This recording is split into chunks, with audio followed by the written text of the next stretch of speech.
I think it was a great speech, and I think it points out the optimistic view that the governor has of the future of this state. If we work together and cooperate, and for example, he mentioned one of the things is a war on drugs down in southern Ohio, ironically, ethical drugs of all things, and that bill will be on the floor this week. It's a bill that has been worked on very diligently by a number of our members, one of whom happens to be a physician. So it's a bill that obviously means a lot to the people in that region. He also talked about jobs, and I think we all know that that's what he's about, is jobs. I was impressed and pleased with his handling of jobs as I've had the privilege of working with him and traveling. We were up yesterday at American Greetings, and I don't know how many people were standing there, but over 500, I think, all around. And he pointed out to them that one of his goals was to see to it that the people there who were younger had a chance to keep a job here without moving their families to some other place. Those who were middle-aged had a chance to maybe have their grandchildren grow up with them, and those who were elderly would have the opportunity to still associate with friends that they had at that particular plant over many, many years. There are 4 or 5 other companies, headquarters in Ohio, that we're working with now. This is not a simple challenge that we face with no complication. We have passed legislation to give the governor the tools, House Bill 58, but I want to go beyond that and emphasize that we have the opportunity here, because of the nature of this state, because of the skilled workers. I was pleased to hear him talk one more time about Youngstown, because of course that was a place where people made a good living, who had never even finished high school, working in those steel mills over there. And all I could think of was a friend of mine, George Tavlak, who came to me on the floor one day. He looked white as a sheet, and he said, something or other works are closing. I had no idea what he was talking about. We didn't know about it one day. But of course, the situation there and in many other cities in this state, that's a problem that we have to address. And we have to be ready, bipartisan, to work with the governor on these issues, and we will be. We had help in this chamber from a few people who are discerning Democrats on the Jobs Ohio bill, and I think we will continue to have that kind of support from people who recognize what's ahead of us. It was a great speech. I'm very pleased that we have the opportunity with this governor to know what his vision is. It's one thing to enunciate political goals and that sort of thing. It's something else to express a vision of what this state can do. Without vision, the people perish. Thank you. Well, I felt that the governor gave a very sobering yet very challenging speech. And I'm here to tell you that Senate Republicans are going to answer that challenge. He's demonstrated that in less than 2 months in office by tackling some very difficult issues. And let's face it, the governor laid it out very well. Change is hard. You only have to listen to the chants from outside to understand how difficult change is. But the changes that we are talking about, the transformational changes that the governor talked about, are changes that are going to affect all Ohioans, and we are all going to be better off for that. He talked about the legislation that we passed in a bipartisan way, Jobs Ohio. He talked about the regulatory reform issues that we passed. And obviously, we are tackling a very tough issue in collective bargaining reform.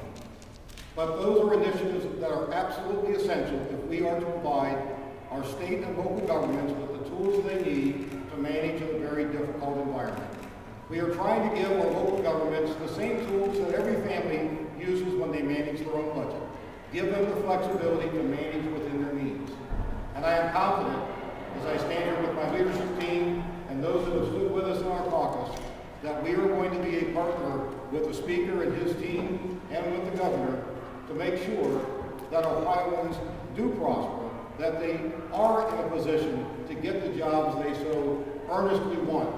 And we are going to help them in every way possible to continue our focus on creating jobs in the state of Ohio. Be happy then, the Speaker and I would be happy to answer questions. Speaker, audience I've seen in a month. Speaker, you've been around a while. Have you ever seen anything like this in terms of the state with the reaction outside going on? And could you talk a little bit about that in general? No, I have not. Obviously, I think the President of the Senate put it very well, that when you have change, there's going to be resistance to that change. I think that's what we're seeing today. I think it's the same sort of thing we saw as various businesses and industries closed in this state. We have to look beyond the very short term. We have to accommodate the challenges that we face and respond to those challenges in a constructive way. And I think that the governor gave us a very clear view of that today. Speaker, we've heard the figure of $8 billion being thrown around for about a year now, but the governor actually used that figure in his speech today. Is that what you're being told the whole is in this budget? It's my understanding that that is the number, and I understand it for some people I've had respect for 40 years. So at this point in time, I think that's the number. My sense is that there is a quickening of the economy at this point, which is still very, very marginal, but that there may be the possibility of not having $8 billion debt at the end of it, but we're not going to have that reduced by $1 billion. So it's very close to that number, in my opinion, based on the expertise of others. Mr. Speaker, to you and President Greenhouse, what's the legislature prepared to do in this shared sacrifice in terms of cost to run the legislature? Are you guys willing to cut your salary like Speaker Boehner has done 5% or more? Or is everything you say? From the Senate perspective, we're all state employees. And so we certainly, when it comes to health care, pay our health care costs, accept the changes that would come in terms of reducing costs. I'm proud to say that in the Senate over the last few years, we've been very lean and been very careful about how we have spent taxpayer money, because it's just the right thing to do. So we're prepared to do our part and share in the sacrifice that we're asking all Ohioans to share in, so that we can return to prosperity. The House was not, unfortunately, in my control in the last 2 years, so things that could have been done and left in place were not. But obviously we are making every effort, and we'll have a press conference on that later on. This is the amount of money that we managed to cut. And it's obviously something under our Ohio Constitution that we can't do now. We can only prospectively cut salaries and so forth.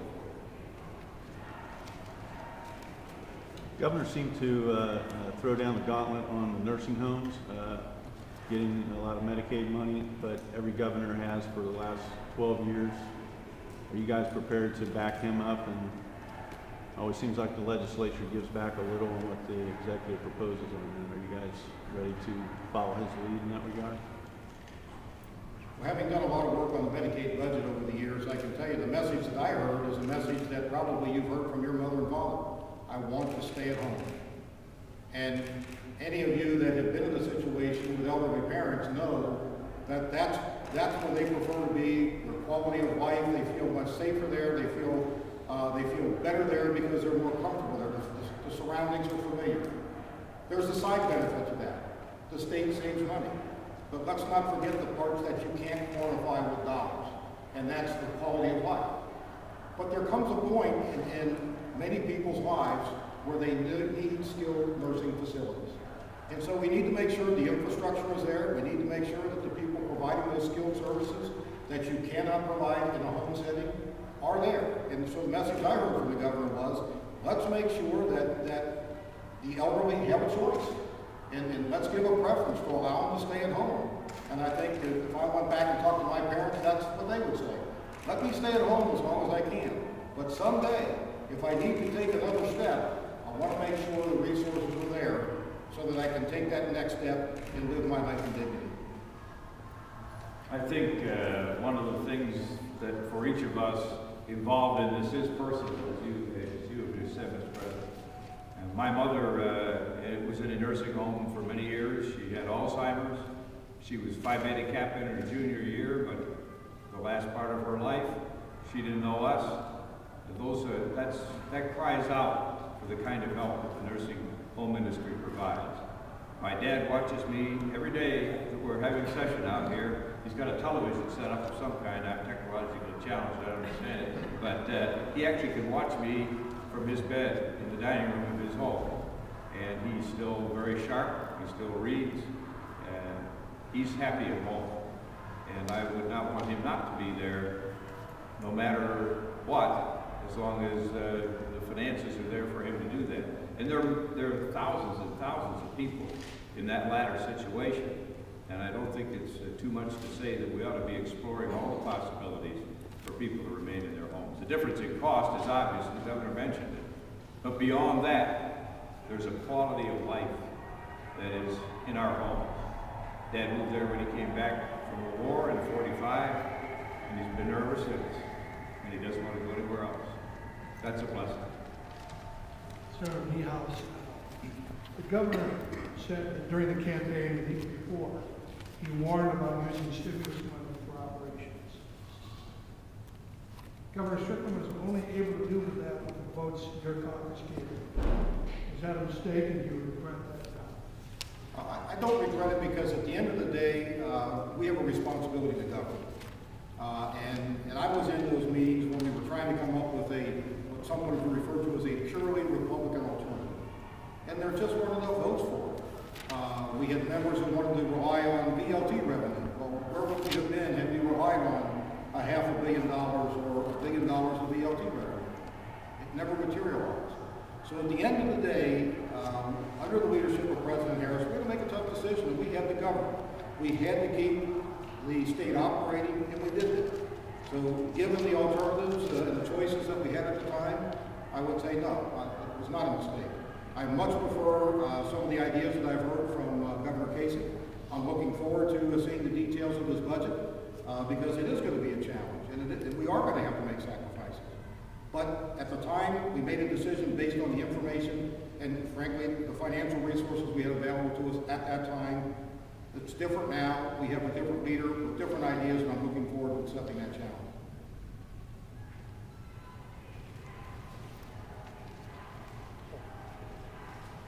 Thank you all.